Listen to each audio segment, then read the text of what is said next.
Hoje nós vamos trazer aqui no canal um estudo muito importante, o estado intermediário dos mortos.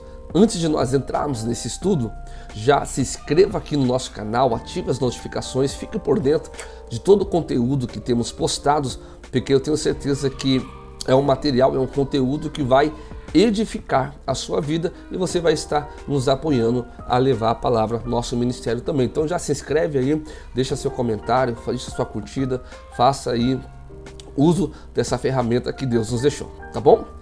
Olha aqui, vamos falar acerca do estado intermediário dos mortos. Você já ouviu falar sobre esse assunto? Sabe o que significa, o que representa, as suas tipificações? Pois bem, nesta videoaula de hoje, eu vou tentar expor para você um pouco do meu conhecimento acerca deste tema, deste assunto. Lembrando que o que eu vou dizer aqui é em cima da visão que nós assembleanos temos. Todos sabem que eu congrego na Assembleia de Deus, Ministério do Belém. Nós temos uma regra de fé, sou belemita, e em cima dessa regra de fé é onde eu vou aplicar esse estudo aqui.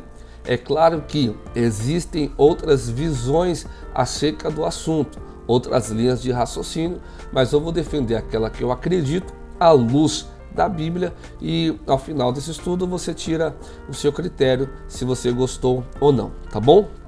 Vamos lá. Estado intermediário dos mortos. O que é o estado intermediário dos mortos? Quando falamos nesse assunto, o estado intermediário dos mortos é o período da existência da alma separada do corpo enquanto aguarda a ressurreição. Lembrando que nós teremos duas ressurreições que ainda estão para acontecer. Daqui a pouquinho mais à frente eu falo mais sobre elas. Então, quando refere-se ao tema o estado intermediário dos mortos, é o estado onde estão os que morreram e estão aguardando a ressurreição. Tanto aqueles que morreram em Cristo, morreram salvos, como também os ímpios perdidos, que morreram sem salvação. Lembrando que a salvação só se perde uma vez. Como assim, pastor? Salvação só se perde uma vez? Isso, você só perde a salvação a partir do momento que você morre sem ela. Enquanto há vida, há esperança. Não importa quantas vezes caia, quantas vezes erre, se há arrependimento de coração e se há o abandono da prática do pecado, crendo em Deus, crendo em Jesus, você está salvo. Porém, se chegar o momento da morte e você partir sem a salvação, você perdeu ela, porque após a morte não tem como ser salvo. O destino que nós vamos dar após a morte é decidido em vida, ou salvo ou não salvo. Quando nós falamos acerca do estado intermediário dos mortos, é bem comum vir algumas perguntas que você já deve ter ouvido, como por exemplo, existe vida após a morte? O que acontece logo em seguida após aquele momento da morte?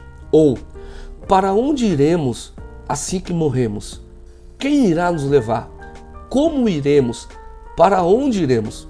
Eu tenho certeza que após esse estudo, essas perguntas vão ser respondidas com clareza ao seu coração, tá bom?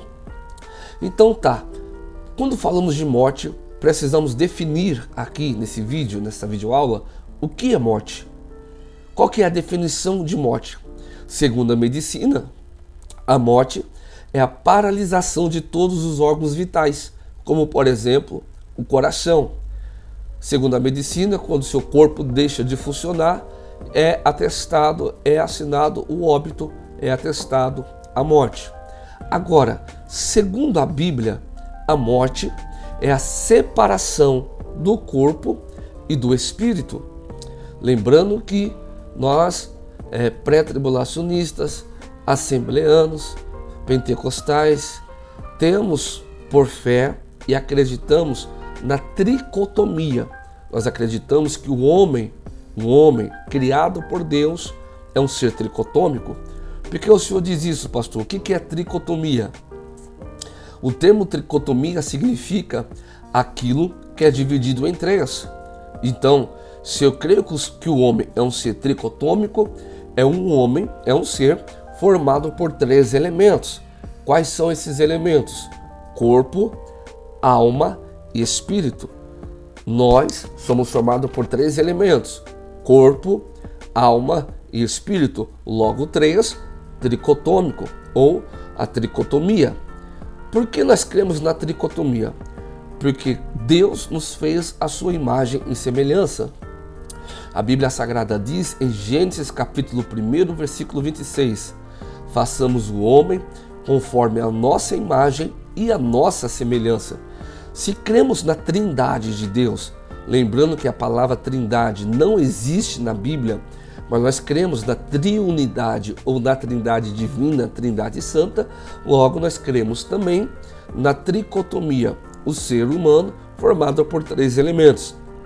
Apesar da palavra Trindade não existir na Bíblia, nós temos diversas passagens que justificam Deus como 3 em 1. Por exemplo, o Evangelho de Jesus, segundo escreveu Mateus, capítulo 3, versículos 16 e 17. Diz assim, eu vou ler para você: e sendo Jesus batizado, saiu logo da água, e eis que lhe abriram os céus, e viu o Espírito de Deus descendo como pomba e vindo sobre ele. E eis que uma voz do céu dizia: este é o meu Filho amado, em quem me comprazo. Nessa passagem do batismo de Jesus, nós vemos os 3. Deus Pai, aquele a quem disse: esse é meu Filho amado, em quem me comprazo. O Espírito Santo, que é Deus, a terceira pessoa da Trindade, que desceu em forma de pomba corpórea. E a segunda pessoa da Trindade, o Filho de Deus, a saber, Jesus Cristo. Os 3 sendo um. Conforme ele disse em Gênesis 1:26, façamos o homem conforme a nossa imagem e semelhança, um homem formado por 3 elementos: corpo, alma e espírito. Aonde na Bíblia fala que nós somos um ser tricotômico? Por exemplo, na primeira carta que Paulo escreve aos Tessalonicenses, no capítulo 5, no versículo 23, ele diz assim: e o mesmo Deus de paz vos santifique em tudo, em vosso espírito, alma e corpo. Em vosso espírito, alma e corpo sejam plenamente conservados irrepreensíveis para a vinda de nosso Senhor e Salvador Jesus Cristo. Paulo citando na carta que ele escreve à igreja de Tessalônica, o ser tricotômico, o espírito, a alma e o corpo. O escritor aos Hebreus, no capítulo 4, no versículo 12, ele também fala acerca dessa tricotomia. Ele diz assim: porque a palavra de Deus é viva e eficaz, e mais penetrante do que espada alguma de 2 gumes, e penetra até a divisão da alma e do espírito. Para ser criação, alma, espírito, logo precisam de um corpo. Tricotomia, mais uma vez, revelada na Bíblia. Das juntas e medulas e é apta para discernir os pensamentos do coração. O escritor aos Hebreus falando do poder da palavra de Deus. Então, se eu entendo que nós somos um ser tricotômico, corpo, alma e espírito, eu não vou entrar no critério da alma nesse vídeo. Nós vamos entender que a alma e o espírito caminham junto, eles não se separam. Uma vez que a alma é o campo das nossas emoções, dos nossos sentimentos, né? A alma caminha junto com o espírito, tá bom? Não são um só, mas caminham junto. São 3, corpo, alma e espírito. Então, baseado nessa ideologia que somos um ser tricotômico, logo nós temos que por morte é a separação do corpo, da alma e do espírito. O corpo é essa matéria que nós vemos aqui. É essa matéria que veio do pó, aquela que Deus formou em Gênesis capítulo 2, versículo 7, que diz assim: e formou Deus o homem do pó da terra. Então essa matéria, esse corpo, é o pó, é o que perece na morte. A alma e o espírito permanecem vivos. Sim, existe vida após a morte. A morte não é o fim. Na verdade, a morte é o começo de uma vida eterna, com Deus ou sem Deus. mas todos, quando morrem, iniciam-se uma vida eterna.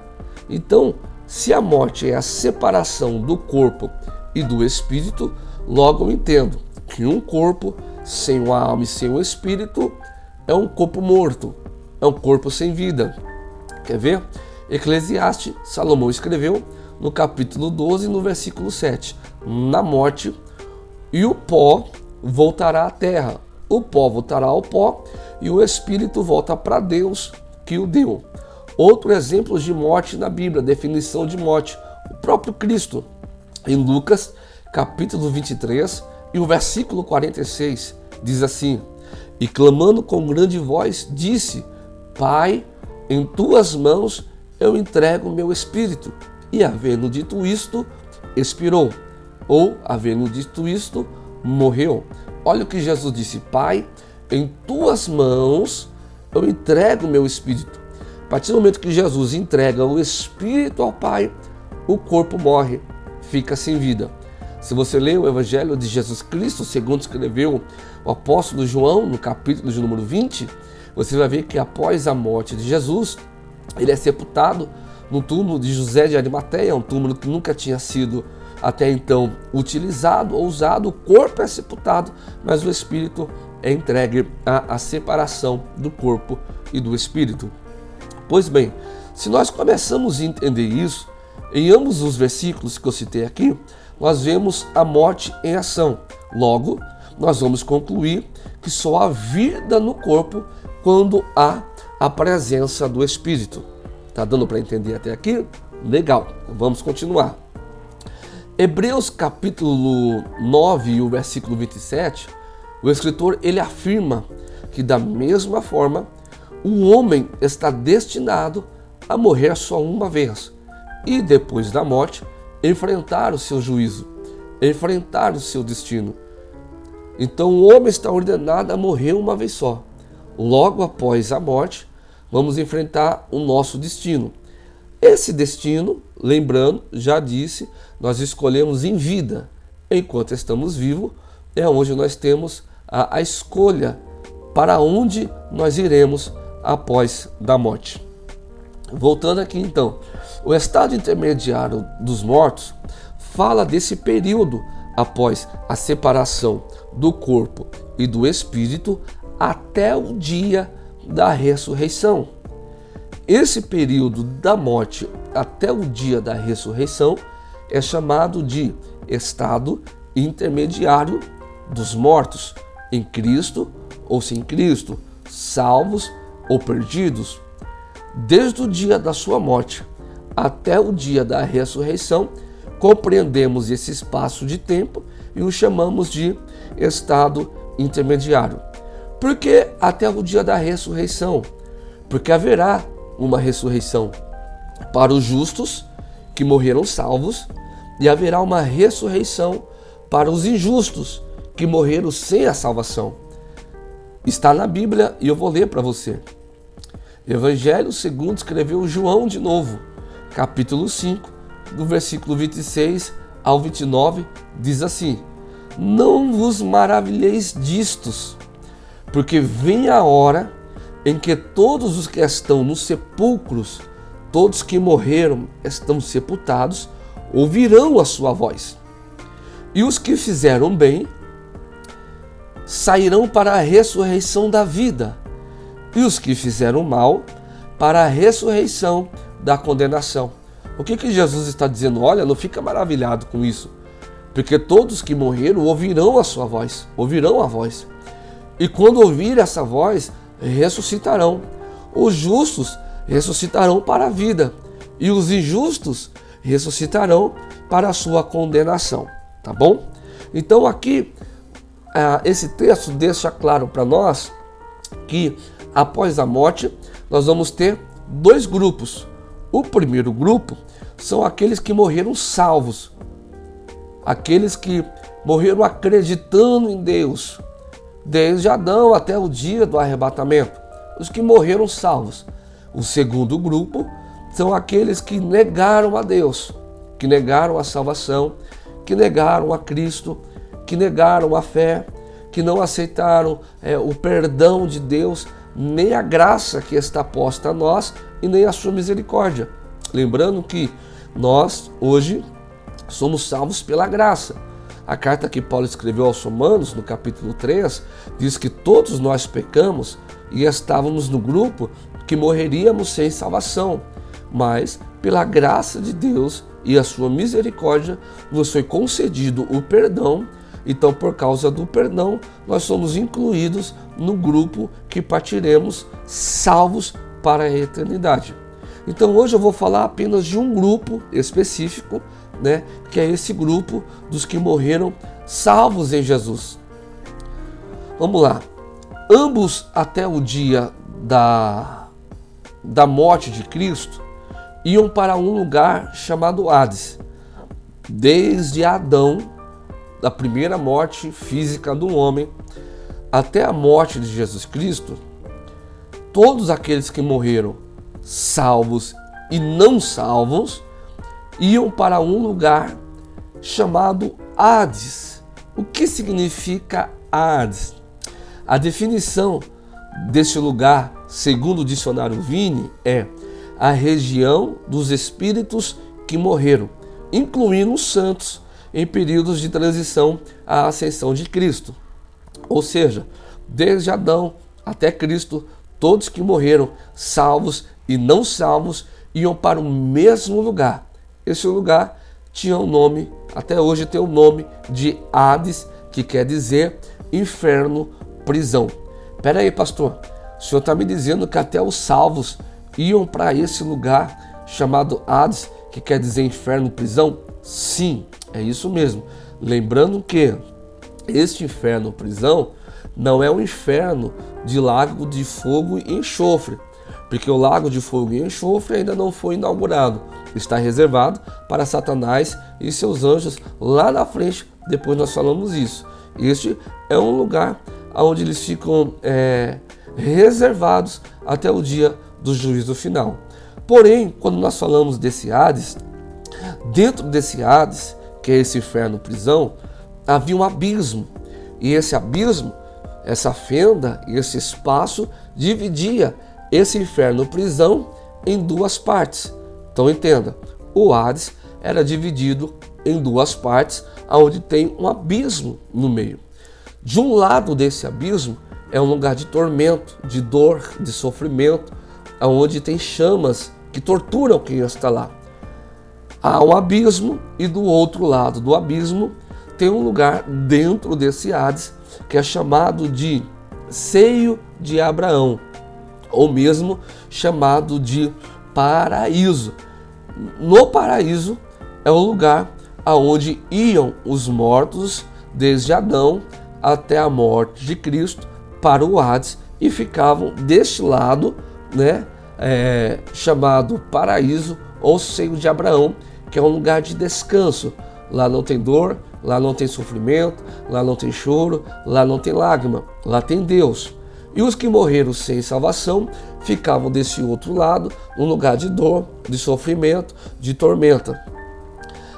Então, quando nós falamos acerca do Hades, é para lá que iam os mortos até o dia da morte de Cristo. Pastor, por que o senhor está falando que é desde a morte de Cristo? Daqui a pouco nós vamos entender.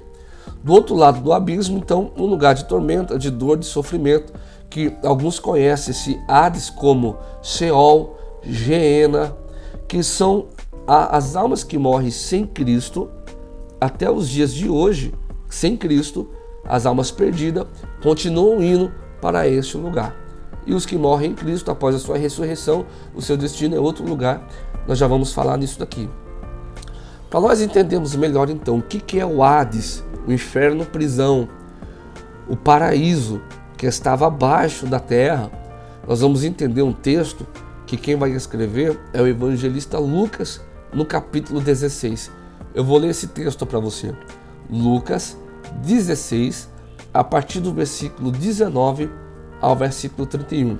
Diz assim: Ora, havia um homem rico e vestia-se de púrpura e de linho finíssimo, e vivia todos os dias regalada e esplendidamente. havia também um certo mendigo, chamado Lázaro, que jazia, cheio de feridas, à porta daquele homem rico, e desejava alimentar-se das migalhas que caíam da mesa do rico. E os próprios cães vinham lamber-lhes as chagas. E aconteceu que o mendigo morreu e foi levado pelos anjos para o seio de Abraão. E morreu também o rico e foi sepultado.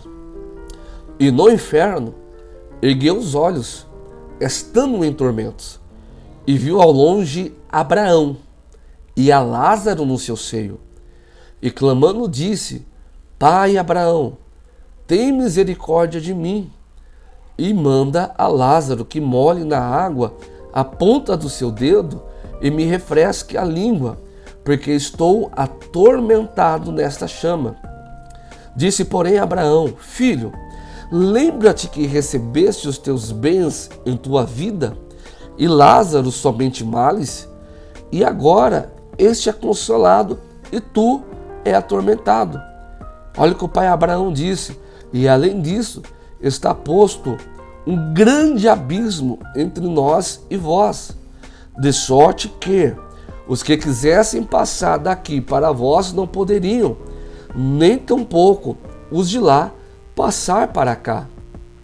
Então o rico disse: Rogo-te, pois, ó pai, que o mandes à casa de meu pai, pois tenho 5 irmãos, para que lhes dê testemunho, a fim de que não venham também para este lugar de tormento.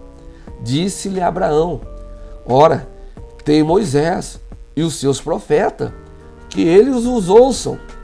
E disse ele: Não, pai Abraão, mas se algum dentre os mortos fosse ter com eles, arrepender-se-iam.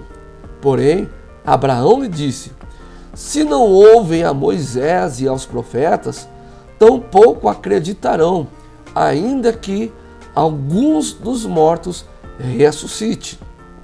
Pois bem, com certeza aí na sua Bíblia vai estar escrito na epígrafe desse texto a parábola do rico e do Lázaro. Mas deixa eu te dizer uma coisa, isto não é uma parábola. Pastor, a Bíblia está errada? Não, a Bíblia não está errada. Mas em algum momento da tradução acabaram incluindo na epígrafe desse texto o nome parábola, mas não é uma parábola. Por que, pastor, o senhor disse que não é uma parábola? Pelo simples fato que Jesus usava como metodologia as parábolas para ensinamentos, tanto para os indoutos quanto para os doutos também. E as parábolas que Jesus contou têm por si uma característica. E qual que é essa característica? Todas as parábolas contadas por Jesus não têm nome próprio. Ele não cita nome em suas parábolas. Por exemplo, se você abrir a sua Bíblia, no Evangelho de Jesus Cristo, segundo escreveu Lucas, capítulo 15, você vai ver a parábola do filho pródigo, do pai, do irmão mais velho, dos servos. Não tem nome próprio. Ainda no capítulo 15, ele conta a história de uma mulher que tinha 10 dracmas, perdeu uma, chamou as vizinhas e as amigas, mas ele não cita nome próprio, porque é uma parábola, é uma história que Jesus contou para ilustrar alguma situação. Por exemplo, Lucas 15 ainda tem a parábola do pastor e das 100 ovelhas, aquela história que uma ovelha se perdeu. Ele não fala o nome do pastor, porque é uma história ilustrativa. Porém, Jesus continua falando a parábola do mordomo infiel, não tem nome. A parábola do dono da vinha, em Mateus capítulo 20, que saiu à procura de trabalhadores, não tem nome próprio. Porém, aqui nesse texto de Lucas, capítulo de número 16, não é uma parábola, porque ele cita alguns nomes próprios. Por exemplo, ele cita o nome de Lázaro. Lembrando que esse Lázaro não é o Lázaro que ressuscitou lá em João capítulo 11, é um outro Lázaro. Ele cita o nome de Abraão, Abraão, a pessoa que realmente existiu, pai Abraão. Ele cita um diálogo entre os que estão no inferno e o pai Abraão que está no paraíso.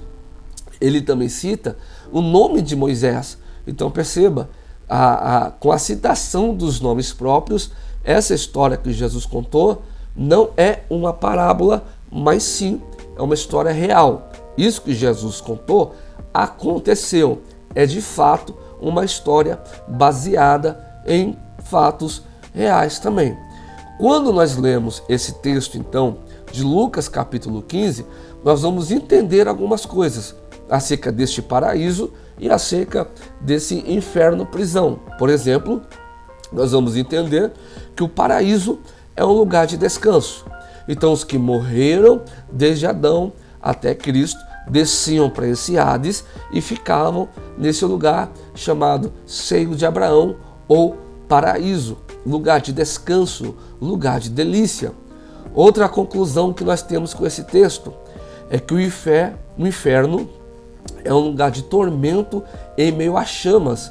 Olha o que o rico disse: Pai Abraão, eu estou atormentado em chamas. Peça que o Lázaro molhe a ponta do dedo na água e passe na minha língua.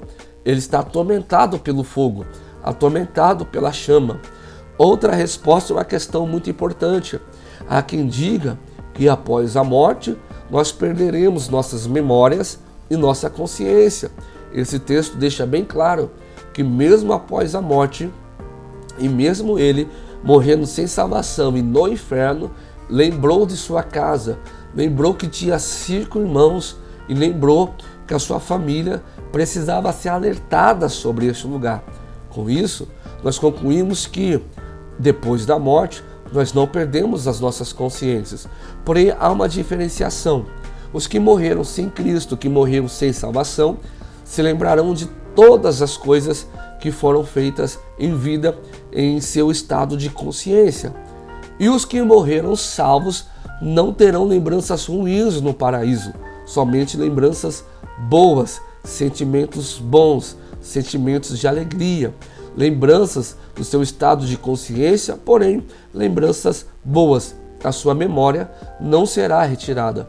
Há alguns versículos na Bíblia que diz que após a morte o corpo não pode esboçar reação, não ter memória, mas isso refere-se ao corpo. Realmente, o corpo é inerte, o corpo não tem memória, o corpo não tem vida, o corpo não tem sinais vitais, o corpo não tem respiração, o corpo não tem lembrança, o corpo está inerte, mas o espírito e a alma permanecem em estado de sã consciência também.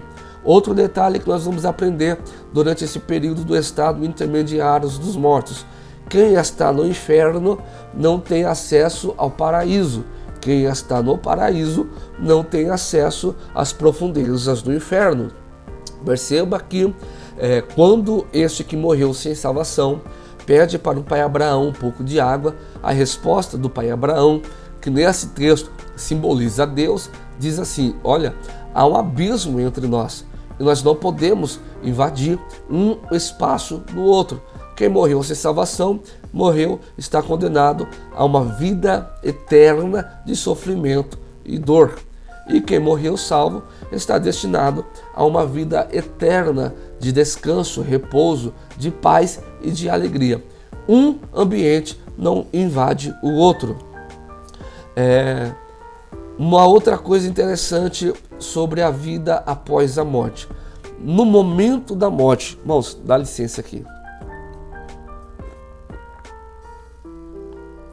Oh glória, a água é muito bom. No momento da morte do salvo, olha o que diz o texto: que os anjos de Deus vieram para levar este homem que morreu salvo, no caso é o Lázaro, para o seio de Abraão, para o paraíso. Isso aqui é muito profundo e preste muita atenção no que eu vou te dizer. Na hora da morte, Deus não abandona os seus filhos. Na hora da morte, Deus não abandona aquele a quem Ele ama. Perceba que na passagem da vida para a morte ou da vida para a vida eterna, no momento da separação do corpo e do espírito, os anjos do Senhor estão ali presentes. Isso responde muita coisa, sabe por quê? Você já se perguntou por que muitos missionários no mundo inteiro são mortos todos os dias e não negam a Jesus? Eles não têm medo da morte. Já se perguntou como os apóstolos morreram e mesmo durante o período da morte não negaram a Jesus? Por exemplo, Atos capítulo 12, Tiago foi decapitado, Pedro foi crucificado de cabeça para baixo, Daniel foi jogado na cova dos leões, Sadraque, Mesaque e Abednego foram jogados na fornalha, mas nenhum deles negaram a Jesus, mesmo tendo que passar pela agonia da morte. Por quê? É o entendimento meu, pastor Tiago, que na hora da morte, Deus envia seus anjos para consolar e para mostrar como é que é o céu. Olha, isso aqui é uma revelação muito profunda que Deus deu a mim. Então quer dizer que o crente salvo, porque Jesus não veio levar crente, ele veio levar salvo, os salvos, na hora da morte, eles são acompanhados pelos anjos, eles podem contemplar os céus abertos. Atos capítulo 6, Estevão está morrendo.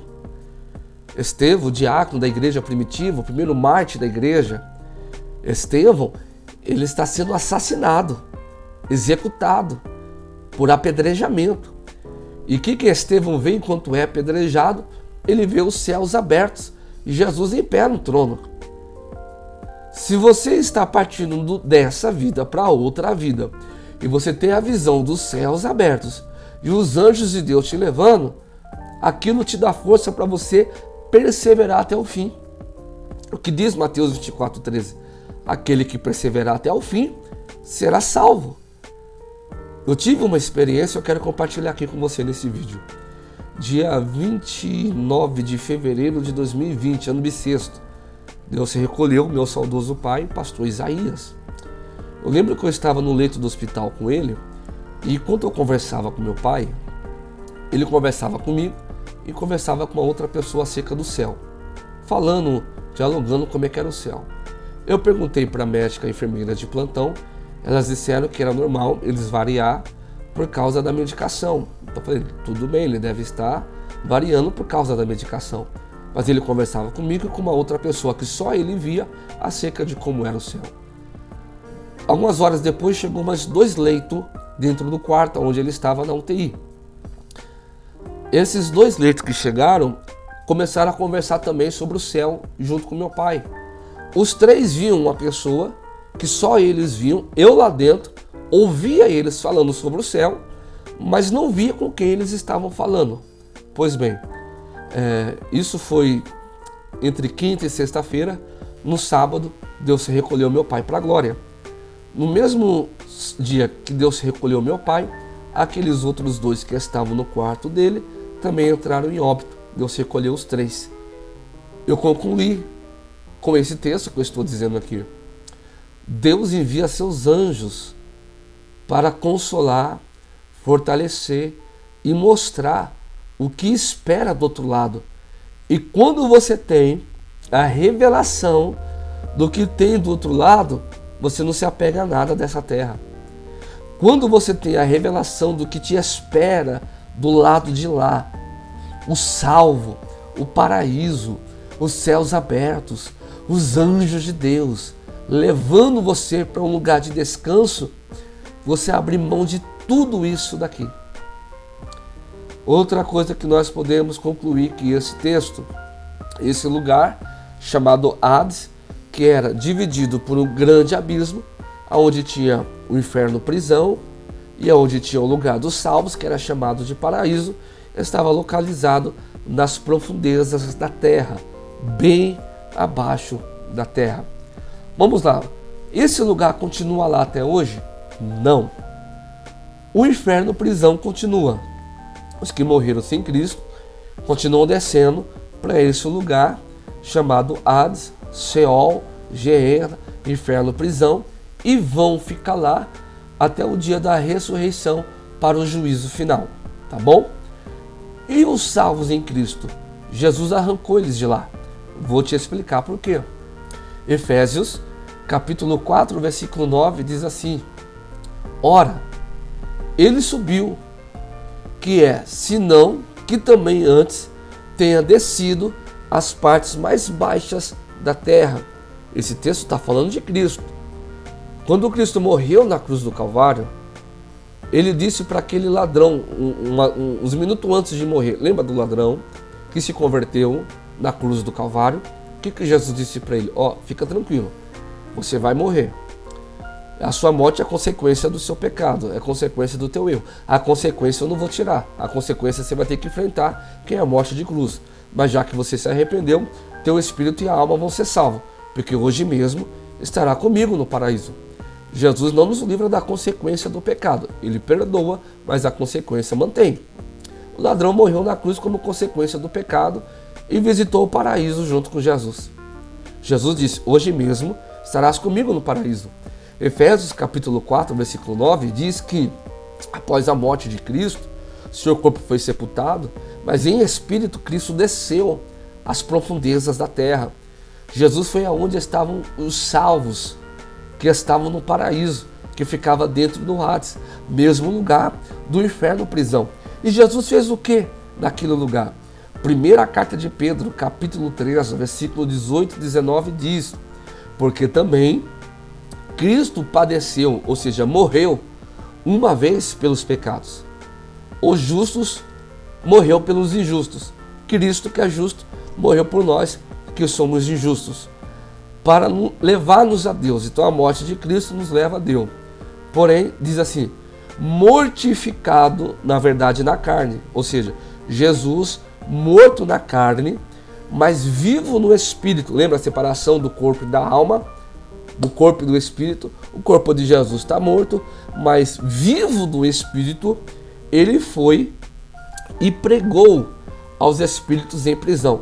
Na verdade, Jesus fez o seguinte, ele se revelou àqueles que morreram desde Adão até o dia da sua morte. Porque Cristo só foi revelado no Novo Testamento. E as pessoas que morreram antes não conheciam a Cristo. Cristo se revela dizendo, olha, eu sou o Filho de Deus. Jesus vai até o paraíso, as profundezas do inferno, ali no Hades, onde estava o paraíso, e prega para os espíritos que morreram sem conhecer a Cristo. Ele se revela naquele momento. O que Jesus fez depois que pregou? Jesus falou assim, a partir de agora, o paraíso não será mais embaixo, o paraíso será em cima. Lembrando que nós temos 3 céus. O primeiro céu é esse céu que nós vemos, que é o céu onde nós vemos as estrelas, as nuvens. O segundo céu é o espaço sideral, onde estão os corpos celestes. E o terceiro céu, onde está a glória de Deus. Paulo disse, eu subi até o terceiro céu. Se dentro do corpo ou fora do corpo, eu não sei, mas eu não queria voltar de lá. Se eu fosse Paulo, eu também não ia querer voltar de lá. Mas então, quando Jesus morre, ele vai até as profundezas e retira esse seio de Abraão, esse paraíso que está embaixo. Olha o que diz a Bíblia. Eu não sei se você já leu esse versículo, mas Mateus, capítulo 27, versículos 52 e 53, diz assim, quando Jesus pegou esse cativeiro e subiu, irmãos, Jesus ressuscitou. Jesus é a primícia da ressurreição. Jesus, diz Paulo em 1 carta aos Coríntios, capítulo 15, que ele é a primícia. Quando Jesus ressuscita, ele traz com ele todos aqueles que estavam no paraíso, ressuscitaram também. Você não pegou? Olha o que diz a Bíblia, desculpa, em Mateus capítulo 27. Os sepulcros se abriram e os corpos de muitos santos que tinham morrido foram ressuscitados. E saindo do sepulcro, após a ressurreição de Jesus, entraram na cidade e apareceram a muitos. Não sou eu que estou dizendo, é a Bíblia. Diz que após a ressurreição de Jesus, quando ele trouxe o paraíso para si, muitos daqueles que estavam no paraíso ressuscitaram e apareceram. E as outras pessoas que estavam vivas viram esses que ressuscitaram após a ressurreição, porque Jesus foi o primeiro. E o que acontece? Ele ressuscitou e ficou na terra? Não. Efésios capítulo 4, versículo 8. Por isso, subindo ao alto, levou o cativo o cativeiro, ou seja, levou o paraíso para os céus e deu dons aos homens. Vamos lá, eu estou dando uma aula e a vontade de pregar, irmãos. Jesus morreu, desceu às profundezas, pregou aos espíritos, retornou à terra, ressuscitou. Alguns desses espíritos, diz Mateus 27, que ressuscitaram. Depois Jesus subiu e levou com ele o paraíso lá para cima. Hoje, a pessoa que morre em Cristo Jesus, ela vai para o paraíso e fica aguardando o dia da ressurreição. Lembrando que hoje, a partir de Cristo, o paraíso não é mais embaixo. Depois de Cristo, o paraíso começa a ser em cima, lá no céu. Por causa de Jesus Cristo, o cativeiro não é mais embaixo, mas agora fica no céu e é para lá que vão os que morrerem em Cristo Jesus, os que morreram e os que morrerem também em Cristo Jesus, aguardando o dia da ressurreição. Até quando ficarão no paraíso? Ficarão no paraíso até o dia da ressurreição. E quando vai ser o dia da ressurreição? É isso que nós vamos falar aqui agora. O dia da ressurreição será no dia do arrebatamento. A ressurreição dos salvos em Cristo. Lembrando que nesse vídeo eu estou falando do primeiro grupo apenas, que é o grupo dos que morreram em Cristo Jesus. Haverá duas ressurreições. A primeira no arrebatamento, a segunda após o milênio, arrebatamento para o juízo final. Mas isso é uma outra aula. Hoje, nós estamos entendendo que os salvos em Cristo, no dia do arrebatamento, esses ressuscitarão. Quer ver? Primeira carta de Paulo aos Coríntios, capítulo 15, a partir do versículo 51, diz assim: Eis que eu vos digo um mistério. Na verdade, nem todos dormiremos. Essa palavra dormir tem a conotação de morreremos. Paulo está dizendo, eu vou entregar um mistério para você. Se você quiser acompanhar, 1 Coríntios 15, 51. Nem todos nós morreremos, mas seremos transformados. Isso será no arrebatamento. E como é que vai ser o arrebatamento? Paulo diz, isso é a visão pré-tribulacionista, que é o que nós acreditamos. No momento, no abrir e fechar de olhos. Aí Paulo diz assim, porque vai trocar uma trombeta. A trombeta soará. E quando a trombeta soará, os mortos em Cristo ressuscitarão incorruptíveis e nós seremos transformados. Vou explicar para você. No dia do arrebatamento, vai ser mais ou menos assim. Jesus vem para arrebatar a igreja. Os que estão no paraíso, que morreram salvos, virão com Jesus nas nuvens. Estará Jesus, os salvos em Cristo, os anjos, os arcanjos, os querubins, os serafins, todos nas nuvens. Aí Jesus vai tocar uma trombeta, não sei se é Jesus que vai tocar, mas vai haver um toque de uma trombeta. Quando essa trombeta tocar, os espíritos daqueles que morreram em Cristo Jesus descerão à terra, e a terra vai dar conta dos seus corpos. Sejam eles sepultados na terra, cremados, dilacerados, afogados, a terra vai dar conta dos corpos. E eles ressuscitarão em um corpo glorioso semelhante ao corpo de Cristo. Quando Cristo ressuscitou em um corpo glorificado. Então a trombeta toca. Quando a trombeta toca, os espíritos dos que morreram em Cristo Jesus descem e ressuscitam em um corpo glorificado. E nós? Nós somos depois. Depois dessa ressurreição, é muita gente para ressuscitar. Mas vai acontecer assim, no abrir e fechar de olhos. Depois que eles ressuscitarem, Paulo diz assim, e nós que estamos vivos, porque eu creio que nós somos a geração do arrebatamento, não experimentaremos a morte. Nós que estamos vivos, seremos transformados também em um corpo glorificado. Eu vou continuar lendo o texto para você entender. Porque convém que isto que é corruptível se revista da incorruptibilidade, e isto que é mortal se revista da imortalidade, e quando isto que é corrupto se revestir da incorruptibilidade, e isto que é mortal se revestir da imortalidade, então cumprir-se-á a palavra que está escrita: tragada foi a morte na vitória. Aí o texto é lindo, irmãos. O texto de 1 Coríntios, capítulo 15, continua dizendo: onde está a morte, ó teu arguilhão? Onde está o inferno, a tua vitória? Ora, o arguilhão da morte é o pecado, e a força do pecado é a lei. Aí Paulo diz: mas graças a Deus que nos dá a vitória para o nosso Senhor e Salvador Jesus Cristo. Oh glória! Mas o texto não acaba aqui. Ainda tratando desse assunto, primeira carta de Paulo aos Tessalonicenses, capítulo 4, a partir do versículo 13, olha o que o apóstolo escreve à igreja de Tessalônica: não quero, irmãos, que sejais ignorantes acerca dos que já morreram, para que não vos entristeçais como os demais que não têm esperança. Olha o que Paulo está dizendo: não se entristeça por aqueles que já morreram em Cristo.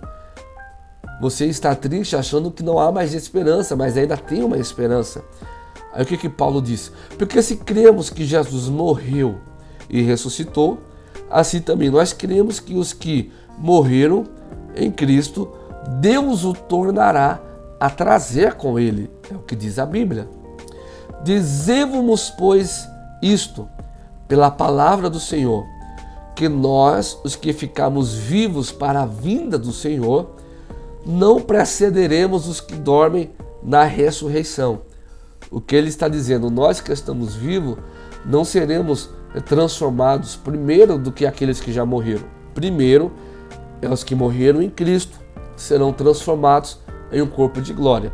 Logo após, nós que estamos vivos seremos transformados em um corpo glorificado. É isso que ele diz.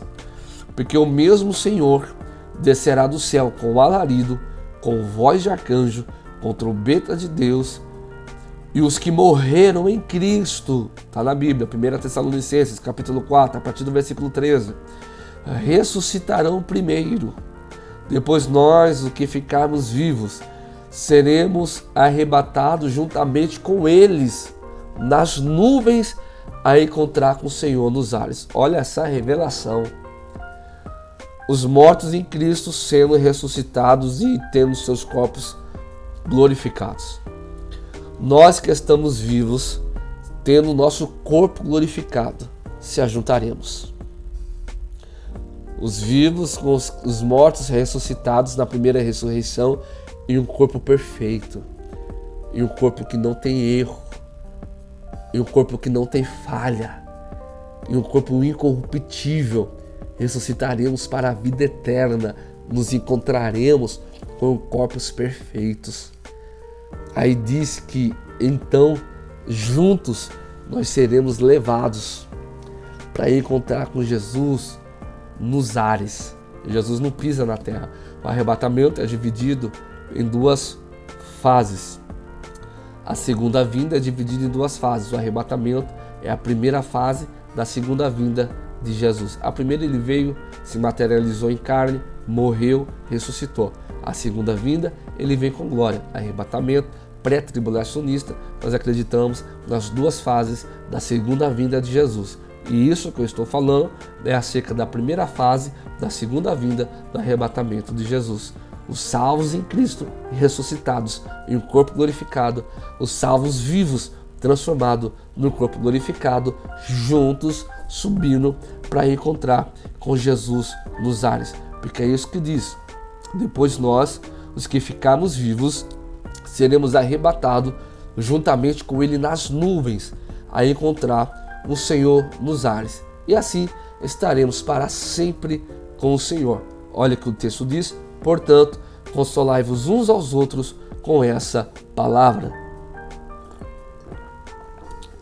Após temos nossos corpos transformados, seremos recebidos por Jesus nas nuvens dos céus. Essa é a primeira ressurreição. nesse exato momento, acaba o estado intermediário dos mortos para os salvos em Cristo. Porque agora eles vão estar não intermediariamente, mas sim de fato no céu que Jesus preparou.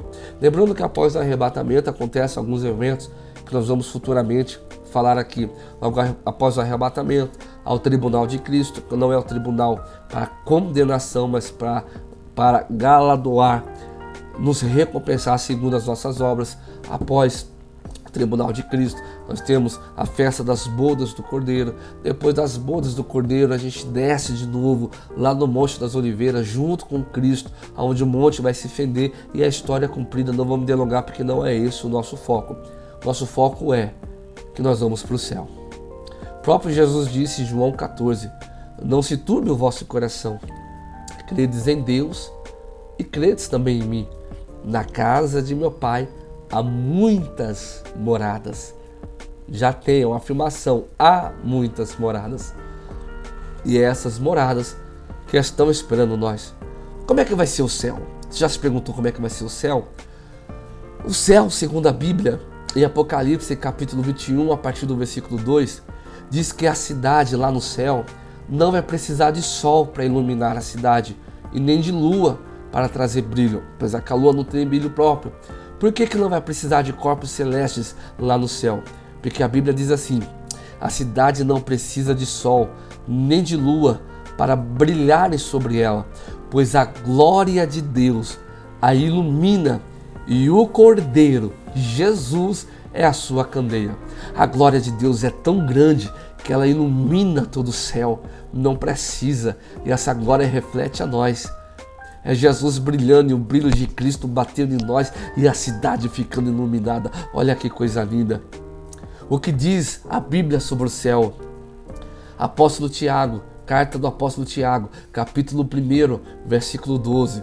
No céu receberemos uma coroa de honra. Jesus tem uma coroa de honra preparada para os salvos em Cristo Jesus. O que mais diz a Bíblia acerca do céu? A Bíblia diz lá em Apocalipse capítulo 4, versículo 5, que nós vamos poder ver a Deus, amá-lo e servi-lo.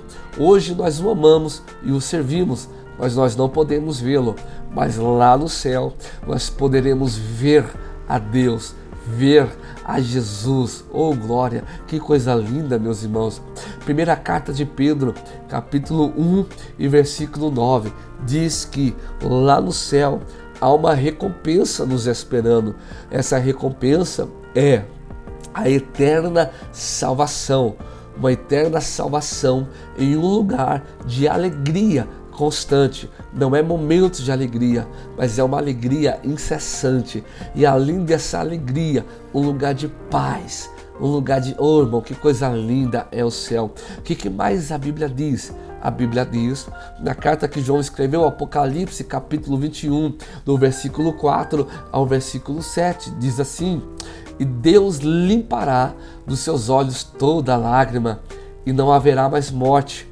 Olha que lindo, no céu, Jesus limpará dos seus olhos toda lágrima, lá não tem choro. Por isso que Jesus disse em Mateus capítulo 5, versículo 4, bem-aventurados que choram, porque lá no céu serão consolados. Apocalipse 21, lá não haverá mais morte, nem pranto, nem clamor, nem dor, porque as primeiras coisas já são passadas. Isso aqui, irmão, é ser passado. Não vai ter esse tipo de sentimento lá no céu. E o que estava sentado no trono disse: eis que agora eu faço nova todas as coisas. Olha que coisa linda. E disse-me ainda: escreve, porque essas palavras são verdadeiras e fiéis. E disse mais: está cumprido. Olha o que Jesus falou: eu sou o alfa, eu sou o ômega, o princípio e o fim. A quem quer que tiver sede, dar-lhe-ei de graça da água, da fonte da vida, da água da vida. Quem vencer herdará todas as coisas que estão prometidas para o céu. Para quem vencer, eu serei o seu Deus e vós serão os meus filhos. Oh, coisa linda, irmãos. O céu é o que nos aguarda, o céu é o que nos espera, o céu é a promessa de Deus para nós. Por isso temos que ficar firmes para não partirmos dessa vida sem a salvação em Cristo Jesus. E vou te falar uma coisa, quando a gente sabe o lugar para onde vamos, a gente não tem medo da morte. O apóstolo Paulo, antes de morrer, escreveu uma carta a seu filho na fé, Timóteo. E olha as palavras do apóstolo Paulo, sabendo que iria morrer. Olha o que Paulo disse para Timóteo. Segunda carta de Timóteo, capítulo 4, versículos 7 e 8. Timóteo, meu filho, combati o bom combate, acabei a carreira e guardei a fé. Desde agora, a coroa da justiça me está guardada, a qual o Senhor, o justo juiz, me dará naquele dia, e não somente a mim, mas a todos os que amarem a sua vinda. Oh, irmãos, Paulo disse assim, eu vou morrer, porque eu já combati um bom combate, eu já encerrei minha carreira, mas eu guardei a minha fé. Agora o Senhor, o justo juiz, me trará uma coroa de justiça sobre a minha cabeça. Vale a pena ser fiel. Essa foi a nossa primeira aula, segunda. Eu tenho uma aula aqui no canal que eu falo sobre o estado intermediário dos mortos, mas eu falo acerca da morte espiritual, que é a primeira morte. Essa é a segunda aula e em breve nós voltaremos com a terceira, tá bom? Deixa seu comentário aí, o que você achou dessa aula, desse estudo. Já se inscreve no nosso canal, compartilha esta videoaula com o número máximo de pessoas que você puder, tá bom? Deus te abençoe, fica com Deus, obrigado. Nos veremos em breve, ou aqui ou na eternidade. Deus abençoe.